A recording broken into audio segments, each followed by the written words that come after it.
Hello friend, all field कमाचल में आपका स्वागत है। पिछली वीडियो के जरिए हम लोगों ने समझा था कि किस प्रकार से स्टेबलाइज़र काम करता है। स्टेबलाइज़र के ब्लॉक डायग्राम के ज़रिए हम लोगों ने समझा था कि स्टेबलाइज़र कैसे काम करता है। आज इस वीडियो के ज़रिए आप समझेंगे कि स्टेबलाइज़र में लगने वाला सबसे जो महत्वपूर्ण जो पार्ट्स होता है, जिसे हम लोग ऑटो ट्रांसफार्मर बोलते हैं, यह कैसे काम करता है, इसके बारे में बहुत ही ईजी वे में आप समझ पाएंगे।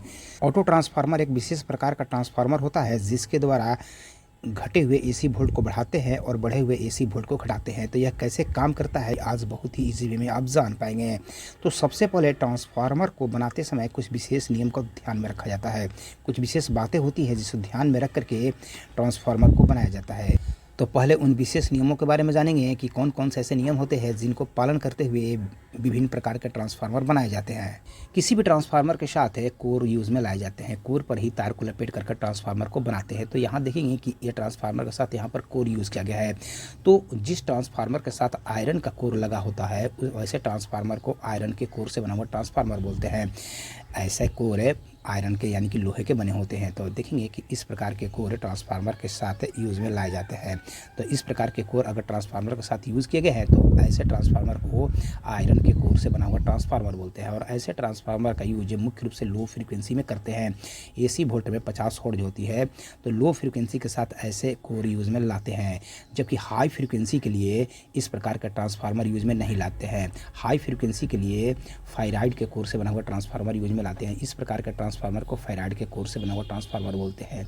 और साथ ही साथ इस प्रकार के ट्रांसफार्मर जो होते हैं ये फेराइड के कोर से बने हुए ट्रांसफार्मर हैं। तो ऐसे ट्रांसफार्मर का यूज हाई फ्रीक्वेंसी के साथ करते हैं। ऐसे ट्रांसफार्मर का यूज़ किलो हर्ट्ज या मेगा हर्ट्ज की फ्रीक्वेंसी के साथ किया जाता है। ट्रांसफार्मर का सांकेतिक चिन्ह या तो इस प्रकार का होगा या इस प्रकार का होगा। अगर ट्रांसफार्मर का सांकेतिक चिन्ह इस प्रकार का होगा तो वह ट्रांसफार्मर आयरन के कोर से बना हुआ ट्रांसफार्मर होगा। हम लोग अभी थोड़ा देर पहले समझें कि दो प्रकार के ट्रांसफार्मर होते हैं, एक आयरन के कोर से बना हुआ ट्रांसफार्मर और दूसरा जो ट्रांसफार्मर होता है वह फेराइड के कोर से बना हुआ ट्रांसफार्मर होगा। तो अगर इस प्रकार का चिन्ह बना हो, लाइन बीच बीच में कटा हुआ हो, तो उस स्थिति में ये समझेंगे कि वो ट्रांसफार्मर जो होगा सांकेतिक चिन्ह में फेराइड के कोर से बना हुआ ट्रांसफार्मर है। अगर यह लाइन कहीं भी कटी हुई नहीं हो तो यह समझाएगा कि यह ट्रांसफार्मर आयरन के कोर से बना हुआ ट्रांसफार्मर है। तो आयरन के कोर से बना हुआ ट्रांसफार्मर हो या फेराइड का कोर से बना हुआ ट्रांसफार्मर हो, ट्रांसफार्मर को बनाने के लिए सबसे पहले कोर लेते हैं, या तो आयरन का कोर हो या जो है फेराइड का कोर हो। और कोर लेने के बाद में कोर के ऊपर या कोर के पास में हम लोग वायर को लपेटते हैं, तार को लपेटते हैं और तार को लपेट करके ट्रांसफार्मर को बनाया जाता है। ट्रांसफार्मर को बनाने के लिए सबसे पहले एक बोबिन लेते हैं और बोबिन पर तार को लपेटते हैं। दो प्रकार की वायर को लपेटा जाता है, एक को प्राइमरी बोलते हैं और दूसरे को सेकेंडरी बोलते हैं। और जब बोबिन पर तार को लपेट लेते हैं तो लपेटने के बाद में इस बोबिन के साथ कोर यूज में लाते हैं। इस प्रकार के कोर लेकर के इस बोबिन के साथ यूज़ में लाते हैं। अनेकों संख्या में कोर यूज़ में लाते हैं, ई का कोर यूज़ में लाते हैं और साथ ही साथ है इस प्रकार के आई का कोर यूज़ में लाते हैं। तो ट्रांसफार्मर को बनाने के लिए मुख्य रूप से बोबिन यूज़ में लाते हैं, साथ ही साथ कोर यूज़ में लाते हैं और इस प्रकार के वायर यूज़ में लाते हैं। और वायर के साथ साथ कुछ पेपर भी यूज़ में लाते हैं। तो यहाँ वायर दो प्रकार के यूज़ में लाते हैं, एक को प्राइमरी बोलते हैं और दूसरे को सेकेंडरी बोलते हैं। क्यों प्राइमरी बोलते हैं और क्यों सेकेंडरी बोलते हैं, इसके बारे में भी आज इस वीडियो के जरिए आप समझेंगे।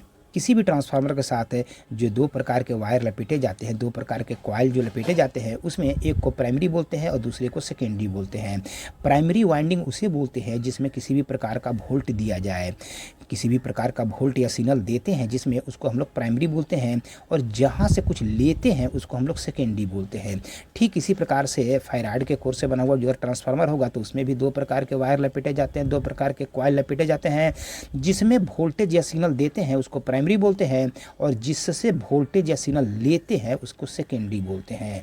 सबसे पहले यहाँ समझेंगे कि सिंपल ट्रांसफार्मर एक ऐसा ट्रांसफार्मर होता है जिसके प्राइमरी में जितना वोल्ट देते हैं उतना ही वोल्ट उसके सेकेंडरी से आउट होती है। प्राइमरी किसे बोलते हैं, तो जिसमें किसी भी प्रकार का वोल्टेज या सिग्नल देते हैं उसको प्राइमरी बोलते हैं। और सेकेंडरी किसे बोलते हैं, तो जिससे वोल्टेज या सिग्नल आउट हो निकले उसको सेकेंडरी बोलते हैं। तो यहाँ समझेंगे कि सिंपल ट्रांसफार्मर एक ऐसा ट्रांसफार्मर होता है जिसके प्राइमरी में जितना वोल्ट दिए, यानी कि 220 वोल्ट अगर प्राइमरी में देते हैं तो सेकेंडरी से 220 वोल्ट ही आउट होगी, 220 वोल्ट ही प्राप्त होगी। अगर किसी ट्रांसफार्मर के प्राइमरी में और सेकेंडरी में तार की लपेटों की संख्या समान होगी तो जितना वोल्ट प्राइमरी में देंगे उतना ही वोल्ट ट्रांसफार्मर के सेकेंडरी से आउट होगी। यानी कि ट्रांसफार्मर के अगर प्राइमरी में 1000 तार लपेटे हुए हैं, ट्रांसफार्मर के प्राइमरी में अगर 1000 बार तार लपेट दिए और सेकेंडरी में भी तार की लपेटों की संख्या अगर 1000 ही होगी, यानी कि प्राइमरी और सेकेंडरी में तार की लपेटों की संख्या अगर समान होगी तो जितना वोल्ट ट्रांसफार्मर के प्राइमरी में देंगे उतना ही वोल्ट ट्रांसफार्मर के सेकेंडरी से आउट होगी। अगर प्राइमरी में 500 बार तार लपेट दिए, 500 बार तार लपेट दिए और सेकेंडरी में भी अगर 500 बार तार लपेट दिए तो जितना वोल्ट प्राइमरी में देंगे उतना ही वोल्ट सेकेंडरी से आउट होगी। अगले नियम के अंतर्गत समझेंगे कि ट्रांसफार्मर के अगर प्राइमरी के अपेक्षा सेकेंडरी में तार की लपेटों की संख्या कम रखेंगे तो प्राइमरी में जितना वोल्ट देंगे उससे कम वोल्ट ट्रांसफार्मर के सेकेंडरी से प्राप्त होगी। यदि ट्रांसफार्मर के प्राइमरी में 1000 बार तार लपेट दिए और सेकेंडरी में मात्र 500 बार तार लपेट दिए, अगर यहाँ पर तार की लपेटों की संख्या सीधे आधी होगी तो यहाँ का वोल्ट भी सीधे यहाँ पर आपको आधी प्राप्त होगी। 220 वोल्ट देंगे तो यहाँ पर 110 वोल्ट की सप्लाई प्राप्त होगी। और अगर ट्रांसफार्मर के प्राइमरी में 1000 बार तार लपेटे हुए हैं और सेकेंडरी में मात्र 100 बार तार लपेट दे, यानी कि सीधे 10 गुना तार कम रखेंगे, तो उस स्थिति में यहाँ की वोल्ट आपको 10 गुना कम प्राप्त होगी। यानी कि 220 वोल्ट देंगे तो यहाँ पर मात्र आपको 22 वोल्ट की सप्लाई प्राप्त होगी।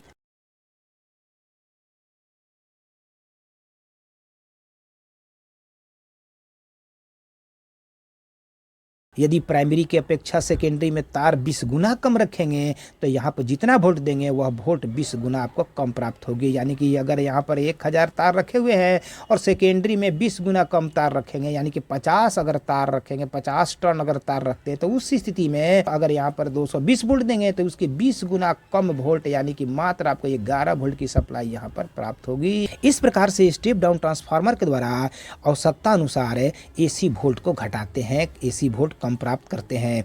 स्टेप डाउन ट्रांसफार्मर का यूज वैसे यंत्र के साथ करते हैं जो 12 वोल्ट 24 वोल्ट पर चलते हैं, 220 वोल्ट पर नहीं चलते हैं। तो वैसे यंत्र को चलाने के लिए, ऑपरेट करने के लिए स्टेप डाउन ट्रांसफार्मर लगाते हैं। स्टेप डाउन ट्रांसफार्मर के प्राइमरी में हाई वोल्ट देते हैं और सेकेंडरी से लो वोल्ट प्राप्त करके विभिन्न प्रकार के लो वोल्ट पर चलने वाले यंत्र को चलाते हैं। अगले नियम के अंतर्गत समझेंगे कि प्राइमरी की अपेक्षा अगर सेकेंडरी में तार की लपेटों की संख्या अगर अधिक रखेंगे तो उस स्थिति में जितना वोल्ट ट्रांसफार्मर के प्राइमरी में देंगे उससे अधिक वोल्ट ट्रांसफार्मर के सेकेंडरी से प्राप्त होगी। यदि किसी ट्रांसफार्मर के प्राइमरी की अपेक्षा सेकेंडरी में तार की लपेटों की संख्या सीधे डबल रखेंगे तो उस स्थिति में जितना वोल्ट देंगे उसकी ठीक डबल सप्लाई ट्रांसफार्मर के सेकेंडरी में प्राप्त होगी। यानी कि ट्रांसफार्मर के प्राइमरी में अगर तार 500 टर्न्स लपेटे हुए हैं, 500 बार तार लपेट दिए हैं और सेकेंडरी में 1000 टर्न लपेटे हुए हैं, 500 के सीधे डबल 1000 बार तार लपेटे हुए हैं, तो उस स्थिति में अगर प्राइमरी की अपेक्षा सेकेंडरी में तार अगर डबल होगी तो उस स्थिति में अगर यहाँ पर 220 वोल्ट देंगे तो उस स्थिति में ट्रांसफार्मर के सेकेंडरी से 440 वोल्ट की सप्लाई प्राप्त होगी। ऐसे ट्रांसफार्मर का यूज मुख्य रूप से इन्वर्टर में करते हैं। इन्वर्टर में यूज किए जाने वाले 12 से लेकर के 24 वोल्ट बैटरी से निकलने वाले DC सप्लाई को सबसे पहले एक कीट के द्वारा AC वोल्ट में बदलते हैं और वह 12 से लेकर के 24 वोल्ट की AC सप्लाई को स्टेप अप ट्रांसफार्मर के प्राइमरी को देते हैं और ट्रांसफार्मर के सेकेंडरी में तार की लपेटों की संख्या कई गुना अधिक रख करके लगभग 19 से 20 गुना अधिक रख करके और सेकेंडरी से लगभग 220 वोल्ट की AC सप्लाई प्राप्त करते हैं। अभी तक हम लोगों ने स्टेप डाउन ट्रांसफार्मर के बारे में समझा, स्टेप अप ट्रांसफार्मर के बारे में समझा और सिंपल ट्रांसफार्मर के बारे में समझा। अब हम लोग एक ऐसे ट्रांसफार्मर के बारे में समझेंगे जो तीनों ट्रांसफार्मर का काम अकेले करता है। ये जो ट्रांसफार्मर है यह स्टेप डाउन का भी काम करता है, स्टेप अप का भी काम करता है और सिंपल ट्रांसफार्मर का भी काम करता है। यानी कि वोल्टेज को यह घटा भी सकता है, वोल्टेज को यह बढ़ा भी सकता है और सेम टू सेम वोल्टेज भी दे सकता है। तो यहाँ समझेंगे कि इस ट्रांसफार्मर से देखेंगे कि अनेकों तार निकले हुए हैं। इन सभी तारों में सबसे देखेंगे कि सबसे जो अंदर से जो तार निकला होता है उसे कॉमन का तार मानते हैं। ये जो तार देख रहे हैं कि यह जो है तार सबसे अंदर से निकला हुआ है। ट्रांसफार्मर के सबसे जो अंदर से जो तार निकला होता है उसको कॉमन बोलते हैं। कॉमन के बाद या तो 8 तार निकले होते हैं या 9 तार निकले होंगे। तो देखेंगे कि यह कॉमन के बाद देखेंगे कि 1 2 3 4 5 6 7 8 9 कुल 9 तार निकले हुए हैं। तो अगर 9 तार निकले होंगे तो कॉमन के बाद अगर 9 तार निकले होंगे तो उस स्थिति में जो कॉमन के जस्ट जो बगल वाला तार होता है उस तार को ऑटो कट कीट का तार मानते हैं। ऑटो कट कीट को सप्लाई देने के लिए इस तार का यूज़ करते हैं। और बाकी जो तार बचे, इन तार का यूज हम लोग घटे हुए वोल्ट को बढ़ाने के लिए करेंगे, या बढ़े हुए वोल्ट को घटाने के लिए करेंगे, या सेम टू सेम वोल्टेज को प्राप्त करने के लिए करेंगे। तो सबसे पहले इस ट्रांसफार्मर को थ्योरेटिकली समझेंगे कि किस प्रकार से यह ट्रांसफार्मर काम करता है। उसके बाद इस ट्रांसफार्मर को प्रैक्टिकली भी समझेंगे कि किस प्रकार से यह ट्रांसफार्मर घटे हुए वोल्ट को बढ़ाता है, बढ़े हुए वोल्ट को घटाता है और सेम टू सेम वोल्टेज देने का काम करता है। ऑटो ट्रांसफार्मर का सांकेतिक चिन्ह इस प्रकार का होता है। ऑटो ट्रांसफार्मर को सर्किट डायग्राम पर इस प्रकार से दर्शाया जाता है। ऑटो ट्रांसफार्मर के इस वायर को कॉमन के नाम से जानते हैं। इसे कॉमन वायर इसलिए बोलते हैं क्योंकि इसका यूज़ है हम लोग एसी वोल्ट देने के लिए भी करते हैं और एसी वोल्ट लेने के लिए भी करते हैं। यानी कि ट्रांसफार्मर को काम करने के लिए इस ट्रांसफार्मर के कॉमन वायर को एसी वोल्ट की सप्लाई देते हैं। यानी कि इन और आउट दोनों के लिए यह कॉमन वायर होता है। इस कॉमन वायर को स्टार्टिंग वायर भी कहा जाता है। इसे स्टार्टिंग वायर इसलिए कहते हैं क्योंकि यहीं से तार लपेटने की शुरुआत होती है। तार लपेटने की शुरुआत यहीं से करते हैं, इसलिए इसे स्टार्टिंग वायर भी बोला जाता है, या इसको जीरो का वायर भी बोलते हैं। स्टार्टिंग वायर के बाद जो पहला तार निकला होता है वह 12 से 18 वोल्ट का वायर होता है। स्टेबलाइजर में जो ऑटो कट किट यूज़ में लाया जाता है, उस किट को काम करने के लिए सप्लाई देना होता है, और वो सप्लाई इसे एक कॉमन लाइन से देते हैं और दूसरा सप्लाई 12 से 18 वोल्ट के लाइन से देते हैं। ज़रूरी नहीं है कि ऑटो जो ट्रांसफार्मर होता है उस ट्रांसफार्मर से 12 से 18 वोल्ट का वायर निकला ही हो। अगर नहीं निकला होगा तो उस स्थिति में अलग से एक छोटा ट्रांसफार्मर, इस ट्रांसफार्मर के अलावा एक अलग से छोटा स्टेप डाउन ट्रांसफार्मर के द्वारा 12 से 18 वोल्ट की सप्लाई प्राप्त करके ऑटो कट किट को काम करने के लिए सप्लाई देते हैं। तो इस प्रकार से कॉमन के बाद में जो पहला वायर निकला होता है वो 12 से 18 वोल्ट का वायर होता है, जो कि ऑटो कट किट को काम करने के लिए सप्लाई देने का काम करता है। इसके बाद देखेंगे कि ट्रांसफार्मर से कुल 8 टर्मिनल निकले होते हैं, 8 वायर निकले होते हैं, जिसे टर्मिनल नंबर 1, 2, 3, 4, 5, 6, 7 और 8 के नाम से जानते हैं। ये सभी टर्मिनल का यूज़ हम लोग आवश्यकता अनुसार सप्लाई को कम और अधिक करने के लिए करते हैं। तो यह एक ऐसा ट्रांसफार्मर होता है जिसके ज़रिए घटे हुए वोल्ट को बढ़ा सकते हैं, बढ़े हुए वोल्ट को घटा सकते हैं, या सेम टू सेम वोल्ट प्राप्त कर सकते हैं। तो ये ट्रांसफार्मर कैसे काम करता है, आज इस वीडियो के जरिए आप बहुत ही ईजी वे में समझ पाएंगे कि ऑटो ट्रांसफार्मर किस प्रकार से घटे हुए वोल्ट को बढ़ाता है और बढ़े हुए वोल्ट को घटाता है और सेम टू सेम वोल्ट प्रदान करने का काम करता है। सबसे पहले यहाँ समझेंगे कि कॉमन वायर को एसी की सप्लाई देते हैं। एसी की सप्लाई सबसे पहले कॉमन को देते हैं और साथ ही साथ एसी की सप्लाई कॉमन से प्राप्त भी करते हैं। एसी की सप्लाई सबसे पहले कॉमन को देंगे और साथ ही साथ कॉमन से सप्लाई को प्राप्त भी कर लेंगे। और हम लोग जानते हैं कि ऑटो ट्रांसफार्मर का यूज़ वोल्टेज को घटाने के लिए भी करते हैं, वोल्टेज को बढ़ाने के लिए भी करते हैं और सेम टू सेम वोल्ट प्राप्त करने के लिए भी करते हैं। तो आइए सबसे पहले हम लोग समझेंगे कि इस ट्रांसफार्मर के द्वारा घटे हुए वोल्ट को कैसे बढ़ाते हैं। तो अगर वोल्टेज को बढ़ाना चाहते हैं तो उस स्थिति में एक सप्लाई एसी की जो सप्लाई होगी, जो अगर वोल्टेज मान लीजिए कम हो गई हो तो एसी की एक सप्लाई कॉमन को देंगे और दूसरी सप्लाई सीधे इसके टर्मिनल नंबर 1 को देंगे, इस ट्रांसफार्मर के टर्मिनल नंबर 1 को देंगे। तो एक सप्लाई कॉमन को देंगे और दूसरा सप्लाई 1 को देंगे। और इस ट्रांसफार्मर के द्वारा बढ़े हुए वोल्ट को आवश्यकता अनुसार 2 number, 3 number, 4 number, 5 number, 6 number, 7 number, 8 number terminal से प्राप्त करेंगे। एक सप्लाई कॉमन से प्राप्त करेंगे और एक सप्लाई या तो टर्मिनल नंबर 1 से प्राप्त करेंगे, या टर्मिनल नंबर 2 से प्राप्त करेंगे, या टर्मिनल नंबर 3 से प्राप्त करेंगे, या टर्मिनल नंबर 4 से प्राप्त करेंगे, या टर्मिनल नंबर 5 से प्राप्त करेंगे, या टर्मिनल नंबर 6 से प्राप्त करेंगे, या टर्मिनल नंबर 7 से प्राप्त करेंगे, या टर्मिनल नंबर 8 से प्राप्त करेंगे। इन सभी टर्मिनलों का कनेक्शन सीधे ले जाकर के एक रोटरी स्विच पर करते हैं और रोटरी स्विच से आवश्यकता अनुसार इनके कनेक्शन को कनेक्ट और डिस्कनेक्ट करके आवश्यकता अनुसार सप्लाई को प्राप्त करते हैं। तो यहाँ समझेंगे कि यदि हम लोग एक सप्लाई कॉमन से लिए और दूसरा सप्लाई इसके टर्मिनल नंबर 1 से लेंगे तो उस स्थिति में जितना सप्लाई इस ट्रांसफार्मर को देंगे उतना ही सप्लाई इस ट्रांसफार्मर से प्राप्त होगी। क्योंकि हम लोग पहले ही जान चुके हैं कि अगर ट्रांसफार्मर के प्राइमरी उसे बोलते हैं जिसमें सप्लाई देते हैं उसको प्राइमरी बोलते हैं, और सेकेंडरी उसे बोलते हैं जिससे सप्लाई लेते हैं उसे सेकेंडरी बोलते हैं। तो हम लोग पहले ही जान चुके हैं कि यदि ट्रांसफार्मर के प्राइमरी में और सेकेंडरी में तार की लपेटों की संख्या समान होगी तो जितना वोल्ट ट्रांसफार्मर के प्राइमरी में देंगे उतना ही वोल्ट ट्रांसफार्मर के सेकेंडरी से प्राप्त होगी। तो यदि यहाँ पर 100 वोल्ट की सप्लाई देते हैं, 100 वोल्ट की सप्लाई देंगे, और अगर प्राइमरी में यहाँ से यहाँ देख रहे हैं कि तार की लपेटों की संख्या कितनी है तो 500 है, यानी कि 500 बार तार को लपेटे हैं।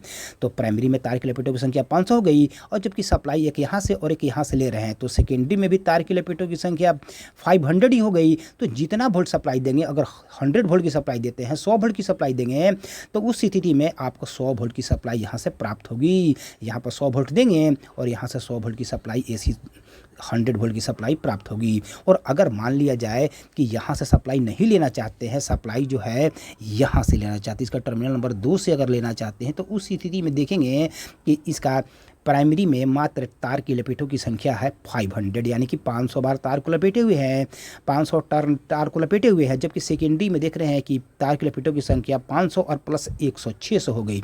जब कभी भी प्राइमरी की अपेक्षा सेकेंडरी में तार की लपेटों की संख्या अधिक होती है तो आपको अधिक वोल्ट प्राप्त होगी, यानी कि वोल्टेज जो है लगभग है आपको 20 वोल्ट की सप्लाई अधिक हो जाएगी, बढ़ जाएगी, और यहाँ पर आपको लगभग 120 वोल्ट की सप्लाई प्राप्त होगी। ठीक इसी तरीके से अगर मान लिया जाए कि इसके 3 नंबर टर्मिनल सप्लाई लेते हैं, तो अगर 3 नंबर टर्मिनल सप्लाई लेंगे तो उस स्थिति में देख रहे हैं कि प्राइमरी मात्र 500 में प्राइमरी की टर्न संख्या 500 है, जहां सप्लाई देते हैं उसको प्राइमरी बोलते हैं। जबकि सेकेंडरी की टर्न संख्या हो गई 500 और प्लस 200 है, यानी कि 700 तार के लपेटों की संख्या होगी। जब सेकेंडरी में तार के लपेटों की संख्या अधिक होगी तो और जो है वोल्टेज आपको अधिक प्राप्त होगी, तो लगभग और 20 वोल्ट बढ़ जाएगी और आपको यहाँ पर मिलेगी लगभग 140 वोल्ट की सप्लाई। ठीक इसी तरीके से अगर यहाँ से सप्लाई प्राप्त करेंगे तो यहाँ देख रहे हैं कि प्राइमरी में मात्र तार के लपेटों की संख्या 500 है, जबकि सेकेंडरी में तार के लपेटों की संख्या 500 और प्लस 300 है, यानी कि तार के लपेटों की संख्या 800 हो गई। तो जब कभी भी प्राइमरी की अपेक्षा सेकेंडरी में तार के लपेटों की संख्या अधिक होगी तो यहाँ से आपको अधिक सप्लाई प्राप्त होगी, तो लगभग 20 वोल्ट और सप्लाई आपको अधिक प्राप्त होगी, यानी कि यहाँ पर 100 वोल्ट की सप्लाई देंगे तो यहाँ पर जो है 20 वोल्ट अधिक है, 120 वोल्ट, यहाँ पर 140 वोल्ट और यहाँ पर 160 वोल्ट की सप्लाई प्राप्त होगी। ठीक इसी तरीके से अगर वोल्टेज और बढ़ाना चाहते हैं तो उस स्थिति में इसका कनेक्शन सीधे 4 नंबर से हटा करके 5 नंबर पर कर देंगे, और जैसे ही 5 नंबर पर करेंगे तो देख रहे हैं कि प्राइमरी में मात्र तार की लपेटों की संख्या 500 है, जबकि सेकेंडरी में तार की लपेटों की संख्या 500 और प्लस 400 यानी कि 900 हो गई। 900 बार तार को इसमें लपेट दिए, सेकेंडरी में तार की लपेटों की संख्या 900 बार हो गई, जबकि प्राइमरी में तार की लपेटों की संख्या मात्र 500 है। तो जैसे जैसे तार सेकेंडरी में तार की लपेटों की संख्या अधिक करते हैं वैसे वैसे वोल्टेज आपको अधिक प्राप्त होगी। तो उस स्थिति में 20 वोल्ट और अधिक हो जाएगी और यहाँ पर मिलेगी आपको 180 वोल्ट की सप्लाई। और ठीक इसी तरीके से अगर वोल्ट और अधिक करना चाहते हैं, वोल्टेज को और बढ़ाना चाहते हैं, तो उस स्थिति में इसका कनेक्शन 5 नंबर से हटा करके 6 नंबर पर कर देंगे और देखेंगे कि प्राइमरी में तार के लपेटों की संख्या मात्र 500 है, जबकि सेकेंडरी में तार के लपेटों की संख्या 500 और प्लस यहाँ पर 100, 600, 700, 8, 9, 10 यानी कि 1000। सेकेंडरी में तार की लपेटों की संख्या 1000 हो गई, जबकि प्राइमरी में तार की लपेटों की संख्या मात्र 500 है, यानी कि यहाँ की अपेक्षा इधर सेकेंडरी में तार की लपेटों की संख्या सीधे दुगना हो गई। 500 की सीधे दुगना 1000 है, तो जब सेकेंडरी में तार की लपेटों की संख्या दुगना होगी तो यहाँ पर वोल्टेज भी आपको सीधे दुगना प्राप्त होगी, यानी कि यहाँ पर अगर 100 वोल्ट देंगे तो यहाँ पर हमको लगभग 200 की सप्लाई प्राप्त होगी, 200 वोल्ट की सप्लाई प्राप्त होगी। 200 से भी ज़्यादा सप्लाई प्राप्त करना चाहते हैं तो उस स्थिति में इसका कनेक्शन 6 नंबर से हटा करके 7 नंबर पर कर देंगे। जैसे ही इसका कनेक्शन 7 नंबर पर करेंगे तो प्राइमरी में तार की लपेटों की संख्या मात्र इतनी है, जबकि सेकेंडरी में तार की लपेटों की संख्या काफ़ी अधिक हो गई, तो और 20 वोल्ट आपको सप्लाई अधिक प्राप्त होगी, लगभग 220 वोल्ट की सप्लाई प्राप्त होगी। ठीक इसी तरीके से अगर और अधिक वोल्ट सप्लाई चाहते हैं तो उस स्थिति में इसका कनेक्शन 7 नंबर से हटा करके 8 नंबर पर कर देंगे। जैसे ही 8 नंबर पर कनेक्शन करेंगे तो प्राइमरी में तार की लपेटों की संख्या मात्र 500 है, जबकि सेकेंडरी में तार की लपेटों की संख्या काफ़ी अधिक हो गई, तो वोल्टेज भी आपको और 20 वोल्ट अधिक हो जाएगी, लगभग 240 वोल्ट की सप्लाई प्राप्त होगी। तो इस प्रकार से इन सभी टर्मिनल से विभिन्न प्रकार की सप्लाई प्राप्त होगी और इन्हीं सप्लाई को लेकर के रोटरी स्विच पर कनेक्शन करते हुए रोटरी स्विच से सप्लाई प्राप्त करते हैं। एक सप्लाई रोटरी स्विच से प्राप्त करेंगे और दूसरा सप्लाई इसके कॉमन लाइन से प्राप्त करेंगे। और यदि इस ट्रांसफार्मर का यूज वोल्टेज को घटाने के लिए करना चाहते हैं, स्टेप डाउन के रूप में करना चाहते हैं, तो उस स्थिति में एक सप्लाई इसके कॉमन को देंगे और दूसरा सप्लाई इसके टर्मिनल नंबर 1 को नहीं देकर के सीधे सप्लाई देंगे इसके टर्मिनल नंबर 8 को। तो इस प्रकार से एक सप्लाई कॉमन को देंगे और साथ ही साथ कॉमन से लेंगे और दूसरा सप्लाई इसके टर्मिनल नंबर 8 को देंगे। तो जैसे ही सप्लाई इसके कॉमन को देंगे और इसके टर्मिनल नंबर 8 को देंगे तो उस स्थिति में इस ट्रांसफार्मर का प्राइमरी यहाँ से लेकर के यहाँ तक प्राइमरी हो जाएगा। प्राइमरी उसे कहते हैं जिसमें वोल्टेज देते हैं, उसको प्राइमरी कहते हैं। क्योंकि एक सप्लाई कॉमन को दिए और दूसरा सप्लाई इसके टर्मिनल नंबर 8 को दिए, तो उस स्थिति में यहाँ से लेकर यहाँ तक इस ट्रांसफार्मर का प्राइमरी हो गया। और अगर यह प्राइमरी है, प्राइमरी में मान लीजिए कि 280 वोल्ट की सप्लाई दी हुई है, अगर वोल्टेज बढ़ जाए तो उसको हम लोग घटाना होता है। तो अगर मान लिया जाए कि 280 वोल्ट की सप्लाई प्राप्त हो और उस वोल्टेज को घटाना चाहते हैं तो उस स्थिति में एक सप्लाई इसके कॉमन को देंगे और दूसरा सप्लाई इसका टर्मिनल नंबर 8 को देंगे। और वही सप्लाई अगर यहाँ से प्राप्त करेंगे, एक सप्लाई तो हम लोग जानते हैं कि कॉमन में देते भी है और कॉमन से लेते भी है, तो एक सप्लाई कॉमन से लेंगे और दूसरा सप्लाई इसका टर्मिनल नंबर अगर 8 से लेंगे तो उस स्थिति में जितना वोल्ट की सप्लाई देंगे उतना ही वोल्ट की सप्लाई प्राप्त होगी। क्यों? क्योंकि प्राइमरी में तार की लपेटों की संख्या यहाँ से लेकर यहाँ तक जितनी प्राइमरी है उतना ही इसकी सेकेंडरी में भी तार की लपेटों की संख्या है। तो अगर प्राइमरी और सेकेंडरी में तार की लपेटों की संख्या समान होगी तो जितना वोल्ट प्राइमरी में देंगे उतना ही वोल्ट सेकेंडरी से प्राप्त होगी। अगर 280 वोल्ट देंगे तो यहाँ पर 280 वोल्ट प्राप्त होगी, अगर 240 वोल्ट देंगे तो यहाँ पर 240 वोल्ट प्राप्त होगी। जितना देंगे उतना ही सप्लाई प्राप्त होगी। और अगर सप्लाई अगर यहाँ से प्राप्त करेंगे तो यहाँ से अगर प्राप्त करेंगे तो देखेंगे कि इस ट्रांसफार्मर में यहाँ से लेकर यहाँ तक प्राइमरी हो गया, क्योंकि हम लोग जानते हैं कि जिसमें सप्लाई देते हैं उसको प्राइमरी बोलते हैं। तो प्राइमरी में तार की लपेटों की संख्या अधिक है जबकि सेकेंडरी में तार की लपेटों की संख्या कम होगी। 7 नंबर टर्मिनल से अगर सप्लाई लेंगे तो सेकेंडरी में तार की लपेटों की संख्या कम होगी। जब सेकेंडरी में तार की लपेटों की संख्या कम होगी तो यहाँ पर आपका वोल्टेज लगभग 20 वोल्ट कम हो जाएगी। तो 280 अगर यहाँ पर प्राप्त होगी 8 नंबर टर्मिनल पर, तो 7 नंबर पर 260 वोल्ट की सप्लाई प्राप्त होगी। और अगर सप्लाई को और कम करना चाहते हैं तो उस स्थिति में इसको उठा करके सीधे इसका कनेक्शन कर देंगे 6 नंबर से। और जब 6 नंबर से इसका कनेक्शन करेंगे तो उस स्थिति में और 20 वोल्ट सप्लाई आपको कम प्राप्त होगी और यहाँ पर मिलेगी आपको लगभग 240 वोल्ट की सप्लाई। और अगर और कम करना चाहते हैं, क्योंकि जितने भी यंत्र होते हैं लगभग 220 वोल्ट पर काम करते हैं, 220 वोल्ट पर काम करते हैं, तो उस स्थिति में इसका कनेक्शन ले जा करके 5 नंबर टर्मिनल से करेंगे। जैसे ही 5 नंबर टर्मिनल पर करेंगे तो और 20 वोल्ट आपको कम हो जाएगी। प्राइमरी की अपेक्षा सेकेंडरी में तार के लपेटों की संख्या जब कम होती है तो वोल्टेज भी कम प्राप्त होती है, तो यहाँ पर आपको सप्लाई और कम प्राप्त होगी। अभी और कम करना चाहते हैं तो इसको 4 नंबर टर्मिनल पर कर देंगे। जब 4 नंबर टर्मिनल पर करेंगे तो सप्लाई जो है प्राइमरी की अपेक्षा सेकेंडरी में कम प्राप्त होगी। क्यों? क्योंकि प्राइमरी में तार की लपेटों की संख्या अधिक है, सेकेंडरी में तार की लपेटों की संख्या कम है। एक सप्लाई यहाँ से ले रहे हैं, एक सप्लाई यहाँ से ले रहे हैं, तो सेकेंडरी में तार की लपेटों की संख्या कम है, इसलिए सप्लाई भी कम प्राप्त होगी। और कम करना चाहते हैं सप्लाई को तो इसका कनेक्शन सीधे 3 नंबर से करेंगे और जैसे ही 3 नंबर से करेंगे तो सप्लाई आपको और कम प्राप्त होगी। और उससे भी कम करना चाहते हैं तो इसका कनेक्शन 2 नंबर पर कर देंगे और सबसे कम सप्लाई करना चाहते हैं तो इसका कनेक्शन 1 नंबर से कर देंगे। इस प्रकार से इस ट्रांसफार्मर के द्वारा आवश्यकता अनुसार बढ़े हुए वोल्ट को घटाते हैं और घटे हुए वोल्ट को किस प्रकार से बढ़ाते हैं उसके बारे में हम लोगों ने समझा। इसके अलावे इस ट्रांसफार्मर के ज़रिए हम लोग जितना वोल्ट देते हैं और उतना ही वोल्ट किस प्रकार से लेते हैं। अगर प्राइमरी और सेकेंडरी में तार की लपेटों की संख्या समान होगी तो जितना वोल्ट देंगे उतना ही वोल्ट लेते हैं। तो इस प्रकार से ऑटो ट्रांसफार्मर एक विशेष प्रकार का ट्रांसफार्मर होता है जिसके ज़रिए घटे हुए वोल्ट को बढ़ाते हैं, बढ़े हुए वोल्ट को घटाते हैं और सेम टू सेम वोल्ट किस प्रकार से प्राप्त करते हैं उसके बारे में हम लोगों ने बहुत ईजी वे में समझा। और अब हम लोग प्रैक्टिकली रूप से समझेंगे कि ऑटो ट्रांसफार्मर के द्वारा किस प्रकार से घटे हुए वोल्ट को बढ़ाते हैं, बढ़े हुए वोल्ट को घटाते हैं और सेम टू सेम वोल्ट प्राप्त करते हैं।